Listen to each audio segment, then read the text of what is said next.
Disclaimer, ang kwentong ito ay hango lamang sa mga paniniwala at kwentong bayan tungkol sa mga aswang at mangkukulam.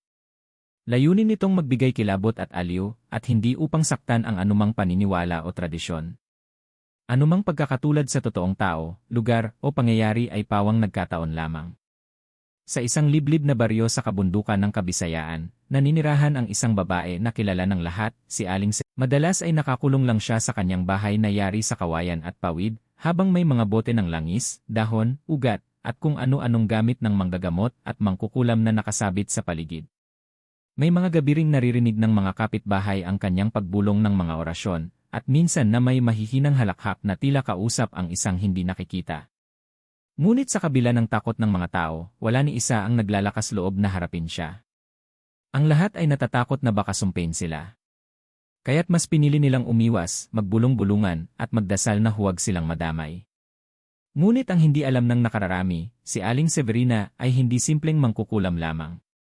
May tinatago siyang mas malalim na sikreto, isang lihim na unti-unting lumalapit upang baguhin ang kanyang kapalaran.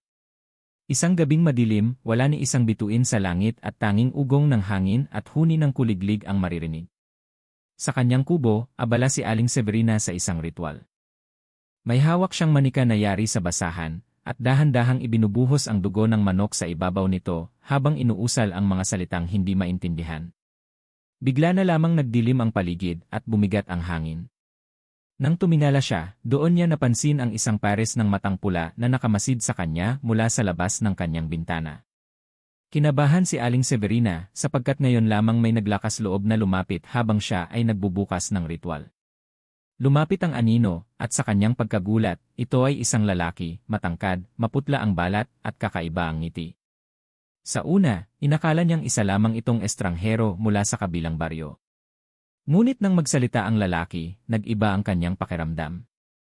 Matagal na kitang pinagmamasdan, Severina, wika nito, mababa at malamig ang tinig.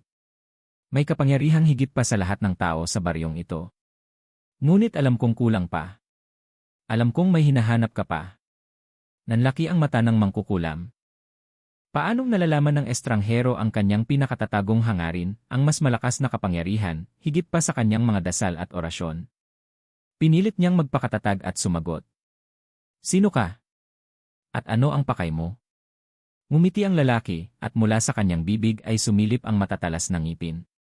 Ako ang makakatupad ng lahat ng pangarap mo kapalit ng isang kasunduan. At sa gabing iyon, unang nagpakilala ang nilalang na magbabago sa buhay ng mangkukulam, isang aswang na may alok na hindi niya agad kayang tanggihan.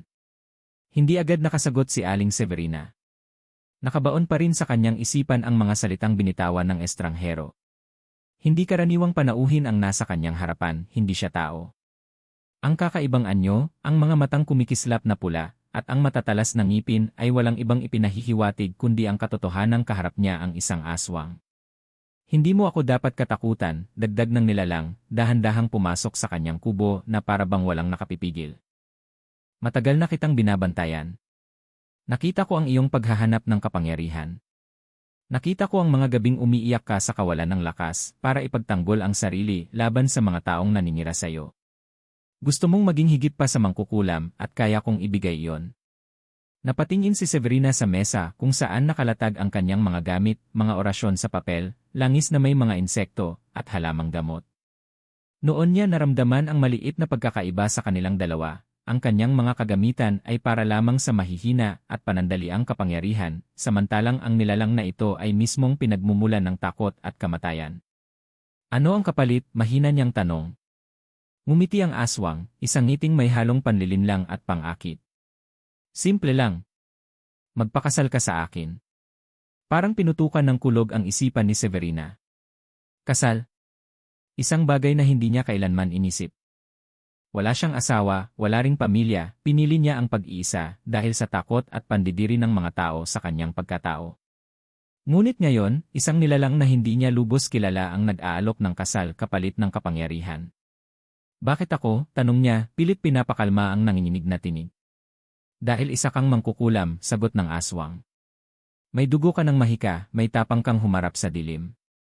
Kailangan ko ng katuwang, hindi isang ordinaryong babae, kundi isang kagaya mo. Sa ating pagsasama, magiging ganap ka. Ang lahat ng nilalang sa dilim ay yuyuko sa iyong kapangyarihan. Nang marinig niya yon, parang may tinig na kumakalabit sa kanyang puso. Sa loob ng maraming taon, naging alipin siya ng pangungutya. Tinuturing siyang sumpa ng baryo, isang halimaw na dapat iwasan. Ngunit ngayon, may pagkakataon siyang maging higit pa. Hindi lang mangkukulam, kundi reyna ng mga nilalang ng dilim. Ngunit hindi rin niya maalis ang kaba. Alam niyang ang mga aswang ay hindi basta nagbibigay ng kapangyarihan. Laging may kapalit, laging may bayad na hindi biro. Paano kung ang kanyang kaluluwa ang maging kabayaran? Naglakad ang aswang palapit sa kanya, inilapat ang malamig na kamay sa kanyang pisngi. Hindi mo kailangang magdesisyon ngayon. Ngunit tandaan mo, Severina, darating ang araw na wala ka ng ibang pagpipilian. At sa isang iglap, naglaho ang lalaki sa dilim, iniwan siyang nanginginig sa loob ng kanyang kubo. Hindi niya alam kung panaginip ba ang lahat, o totoo ngang may dumating na aswang na nag-alok sa kanya ng kasal at kapangyarihan. Ngunit sa kanyang dibdib, isang bagay ang malinaw, hindi iyon ang huling gabi na makikita niya ang nilalang na iyon. Lumipas ang ilang araw matapos ang kakaibang pagkikita. Sa bawat paglipas ng gabi, hindi mapakali si Severina. Sa kanyang pagtulog, lagi niyang naririnig ang bulong ng estrangherong aswang, mga pangakong bumabalot sa kanyang isipan. Minsan ay tila boses lamang, minsan na may malinaw na imahe ng maputla nitong mukha na nakatitig sa kanya. Isang gabi, habang siya ay nagtitimbang ng mga dahon at ugat para sa kanyang ritual, may kumatok sa kanyang pinto. Hindi pangkaraniwang tao ang maingay sa 10 oras ng gabi, kaya't kinabahan siya. Dahan-dahan niyang binuksan, at gaya ng inaasahan, naroon ang aswang, nakangiti, tila ba matagal nang naghihintay. Hindi ka ba matutuwa sa muli nating pagkikita? Tanong nito, na parang matagal na silang magkasintahan. Bakit ka muling nagbalik? Balik tanong ni Severina, pilit na pinatitigas ang boses. Dahil hindi pa tapos ang ating usapan, sagot ng nilalang. Nais kong makilala ka pa. Nais kong iparamdam sa iyo na hindi ka nag-iisa. Mula noon, nagsimula ang kanilang mga palihim na pagkikita. Sa ilalim ng buwan, madalas silang naglalakad sa kabubatan. Doon, isinasalaysay ng aswang ang kanyang pinagmulan, isang nilalang na isinilang sa pagitan ng tao at ng halimaw, itinakwil ng lipunan, at sa dilim lamang nakahanap ng tahanan. At sa bawat salita, mas lalo pang nadarama ni Severina ang pagkakapareho ng kanilang kapalaran. Pareho silang itinaboy ng tao. Pareho silang minarkahan bilang sumpa. At pareho silang naghahangad ng lakas upang hindi na muling masaktan. Hindi niya namamalayan, unti-unti siyang nahuhulog sa bitag ng nilalang. Ang mga dating gabi ng pag-iisa ay napalitan ng mga gabing puno ng bulungan, mga sulyap na mahirap ipaliwanag, at mga pangakong mas matamis pa kaysa sa anumang dasal ng mangkukulam. Ngunit sa bawat paglapit nila, ramdam din niya ang bigat ng kapalit. Kapag hinahawakan ng aswang ang kanyang kamay, tila may malamig na enerhiya na dumadaloy sa kanyang ugat. At kapag tinititigan siya nito, parang unti-unting naglalaho ang kanyang katauhan. Isang gabi, nang sila'y nakaupo sa ilalim ng punong balete, nagsalita ang aswang, hindi mo na kailangang itago ang sarili mo, Severina. Sa piling ko, magiging buka. Hindi ka natatawaging sumpa ng mga tao, kundi magiging reyna ng gabi. Napakagat si Severina sa labi. Matagal na niyang inasam ang pagtanggap, ang pagkilala, at higit sa lahat, ang kapangyarihang hindi matatalo ng kahit sinong albularyo o pari. Ngunit kasabay ng pang-akit ay naroon din ang pangamba, handa ba siyang isuko ang kanyang kaluluwa kapalit ng lahat ng ito? Bumalik siya sa kanyang kubo na magulo ang isipan. At sa unang pagkakataon, tumitig siya sa salamin, nakita niya ang sarili, hindi lamang bilang mangkukulam, kundi isang babaeng unti-unting nahuhulog sa bisig ng isang aswang. At sa kanyang dibdib, isang lihim ang tuluyang sumibol, isang ugnayan na hindi dapat mabunyag kailanman. Habang lumalalim ang gabi sa baryo, mas lalong lumalalim din ang ugnayan nina Severina at ng aswang. Hindi na lamang ito mga bulungan at palihim na pagkikita, ngayon ay unti-unti nang hinahabi ang isang kasunduang hindi na basta-basta mababawi. Isang gabi, dinala siya ng aswang sa isang liblib na bahagi ng kabubatan. Doon, sa ilalim ng punong balete na kasing tanda na raw ng mundo, inilatag ng nilalang ang kanyang tunay na alok. Hindi na ito pangakong kapangyarihan lamang. Isa itong sumpang kasunduan, nakatali sa dugo at sa kaluluwa. Severina, wika ng aswang habang may hawak na matalim na patalim na tila yari sa buto, hindi sapat ang mga bulong at ritual mo. Kung nais mong maging higit pa, kailangan mong italaga ang iyong sarili. Kailangan mong pumirma sa pamamagitan ng dugo. Nanlaki ang mata ng mangkukulam. Kahit siya nasanay sa mga orasyon at alay ng hayop, ngayon lamang siya nakaramdam ng ganitong kabigatan. Ngunit kasabay ng takot, dama rin niya ang pagnanasa, ang pag-asam na tuluyang maging makapangyarihan, higit sa lahat ng tao sa baryo. Pinutol ng aswang ang sariling palad, at mula rito'y tumulo ang dugong kulay itim na tila usok na bumabalot. Ibinigay nito ang patalim kay Severina.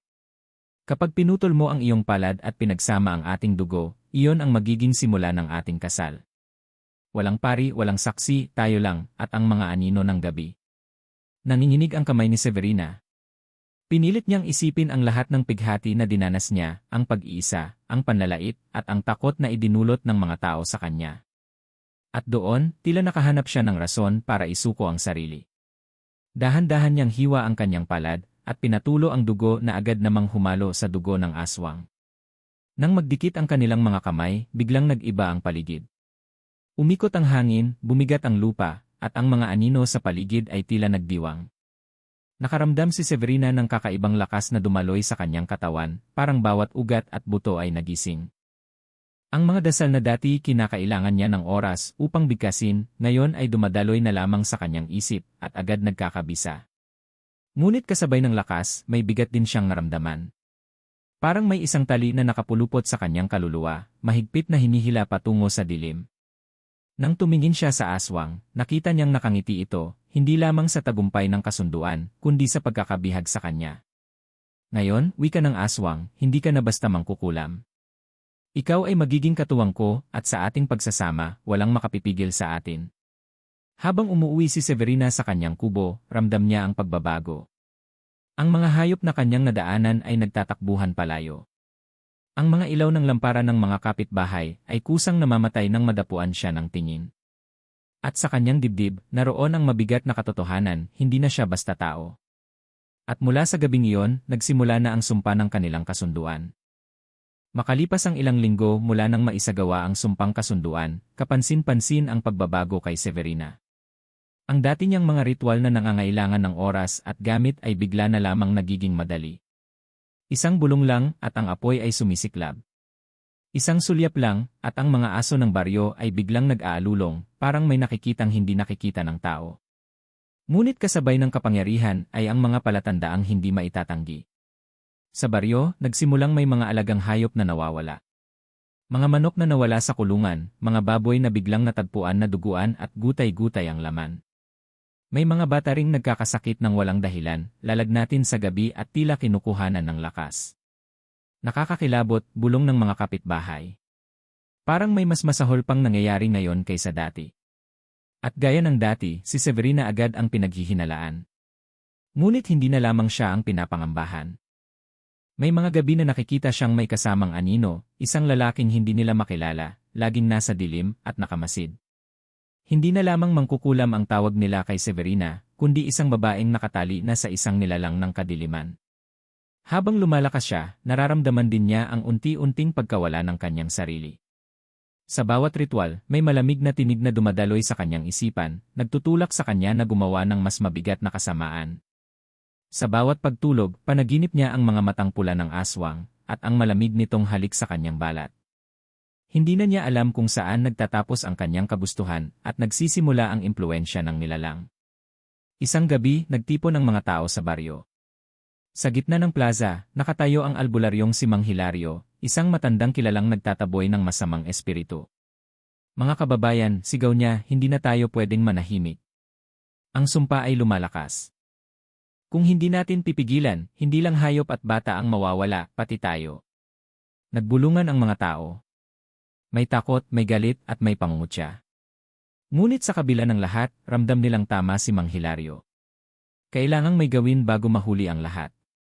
Samantala, si Severina ay nasa kanyang kubo, nakatitig sa sarili sa salamin.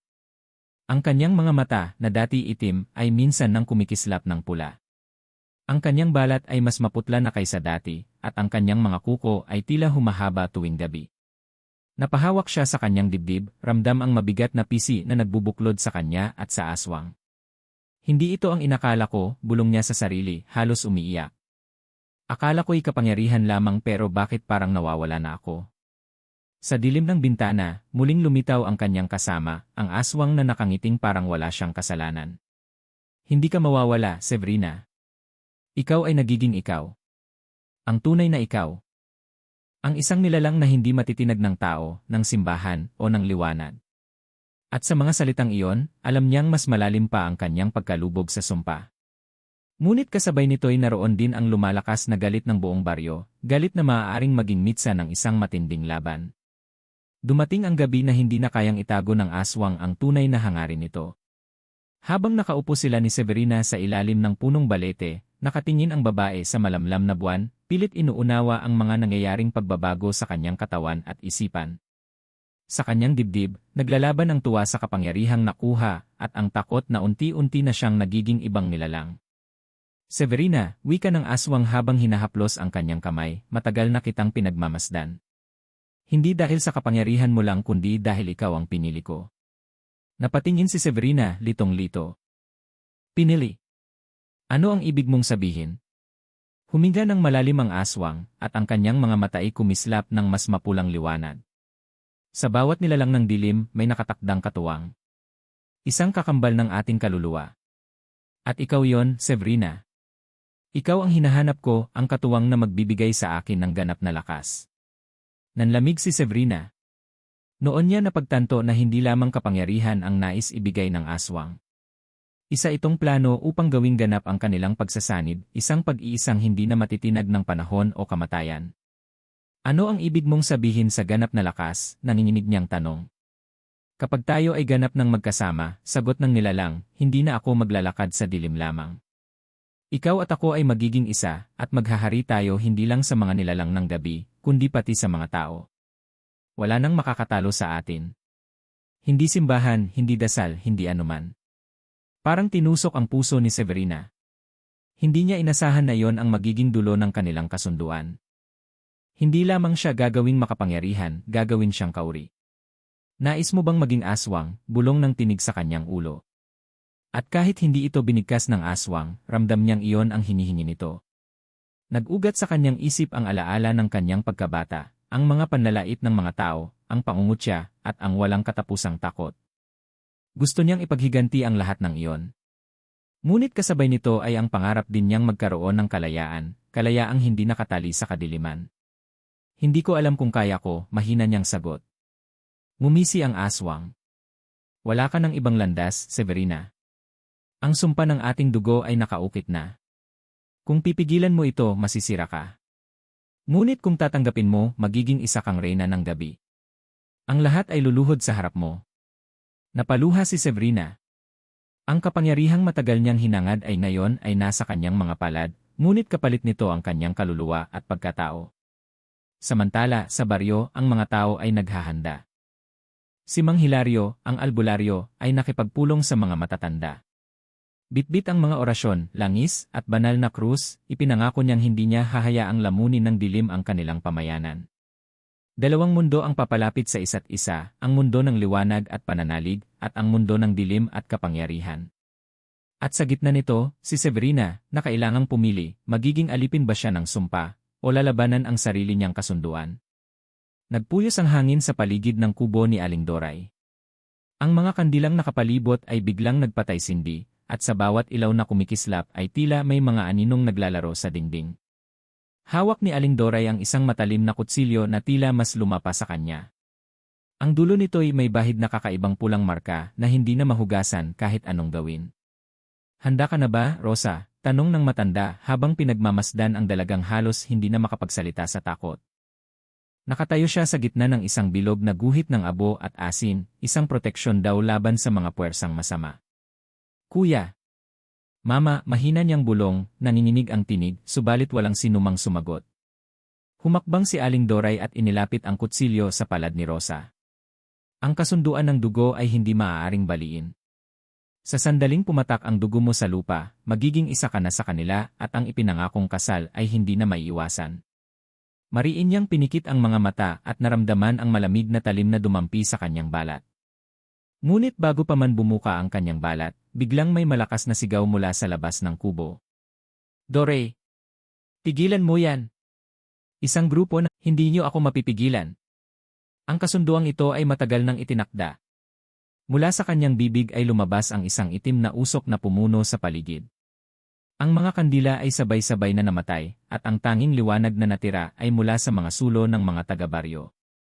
Nagsimula silang magdasal at magtapon ng asin at banal na tubig sa paligid ng kubo. Sigaw ni Aling Doray habang nagangalit ang kanyang balat na tila unti-unting nababalatan. Samantala, si Rosa ay agad nilapitan ng isa sa matatanda at ginupit ang tali sa kanyang kamay. Bilisan mo, Hija! Huwag kang lilingon! Ngunit bago pa siya makatakbo palabas, isang malakas na putok ng hangin ang dumagundong at bumukas ang sahig ng kubo. Mula roon ay lumabas ang isang malaaninong nilalang, mataas, payat, at may mahabang kuko. Ang amoy ng bulok na karne ay agad kumalat. Siya ang aswang na ipinangako, sigaw ng isa sa mga matatanda. Nang makita ni Rosa ang nilalang, nanlamig ang kanyang buong katawan. Ang mga mata nito'y naglalagablab na pula, at ang bibig ay naglalaway na para bang matagal nang nagugutom. Itinuro siya ni Aling Doray at sumigaw, narito na ang iyong asawa. Kunin mo na siya. Sa isang iglap, umalingaw-ngaw ang iyak at dasal ng buong baryo, habang ang halimaw ay unti-unting lumapit kay Rosa, at si Aling Doray ay tumatawa ng parang baliw. Umalingaw-ngaw ang nakabibinging katahimikan sa loob ng kubo nang humakbang palapit ang nilalang na tinawag na asawa ni Rosa. Bawat yapak ay parang dagundong ng kulog, at ang mga kuko nitong mahahaba ay tumutunog na para bang kumakaskas sa kahoy ng sahig. Nakangisi si Aling Doray, duguan ng labi, at tila wala ng takot sa kanyang mukha. Hindi ka na makakatakas, Rosa. Kapag nagtagpo ang dugo ninyo, magiging isa na ang inyong kapalaran, mariin niyang bulong, na parang sumpa. Ngunit hindi nagpabaya ang mga taga-baryo. Sabay-sabay silang sumugod, bitbit ang sibat na nilagyan ng buntot ng pagi at mga bote ng langis. Inihagis nila ang apoy sa paligid upang hadlangan ang halimaw. Mula sa apoy ay umalingasaw ang nakasusulasok na amoy ng nasusunog na usok at laman. Rosa! Tumakbo ka, sigaw ng isang matandang lalaki habang itinutulak siya palayo. Ngunit imbes na tumakbo, napako ang mga paa ni Rosa. Sa halip na takot lang ang nararamdaman niya, may umuusbong nakakaibang lakas sa kanyang dibdib. Naalala niya ang mga huling salita ng kanyang yumaong ina, huwag mong hayaan na ang dilim ang magdikta ng iyong kapalaran. Ikaw mismo ang pipili. Huminga siya ng malalim, kinuha ang isang piraso ng nasunog na kahoy mula sa sahig, at buong lakas na itinusok sa katawan ng halimaw. Isang malakas na ungol ang kumawala mula rito, parang libu-libong boses na sabay-sabay na umiyak. Nang makita yon, nagsipagtulungan ang mga taga-baryo. Ang mga sibat ay sabay-sabay na ibinaon sa katawan ng aswang, habang si Aling Doray ay patuloy na sumisigaw at sumusumpa. Ngunit nang makita niyang napapalibutan na ng apoy at sibat ang kanyang tinawag na asawa, bigla siyang sumugod kay Rosa, dala ang matalim na kutsilyo. Kung hindi kita makakabit sa kanya, ipapamana ko sa iyo ang aking sumpa, bulalas ng mangkukulam. Subalit bago pa man niya maabot si Rosa, isang matandang babae ang sumalo sa kanya, ang albularyo ng baryo. Itinusok nito ang isang punyal na may dasal at langis ng nyog sa dibdib ni Doray. Tama na! Wakas na ng iyong kasamaan. Napasigaw si Doray habang unti-unting lumulubog ang kanyang katawan sa lupa, kasabay ng halimaw na biglang nagliyab mula ulo hanggang paa. Ang kanilang mga huling hiyaw ay naghalo at umalingaw-ngaw sa buong kagubatan, hanggang sa biglang tumahimik ang paligid. Humandusay si Rosa, hingal na hingal, ngunit buhay. Lumapit sa kanya ang mga taga-baryo at dahan-dahan siyang inalalayan. Ligtas ka na, anak, sabi ng albularyo, sabay haplos sa kanyang buhok. Ngunit bago tuluyang mamatay ang apoy, isang malamig na hangin ang dumampi sa balikat ni Rosa. At sa kanyang tenga, tila may bumulong, hindi pa tapos ang ating kasunduan, nanlaki ang kanyang mga mata, at sa kanyang palad, nakitang may isang patak ng dugo na tila hindi kanya. Ang mga tao ay nagbunyi at nagpasalamat sa may kapal, ngunit sa puso ni Rosa, nanatiling nakabaon ang kaba na baka isang araw, muli siyang balikan ng nilalang na ipinangakong asawa. At mula noon, ang baryo ay laging nagbabantay, nagdarasal, at nag-aalay ng apoy tuwing gabi, upang hindi na muling bumalik ang kasunduang itinakda ng dugo.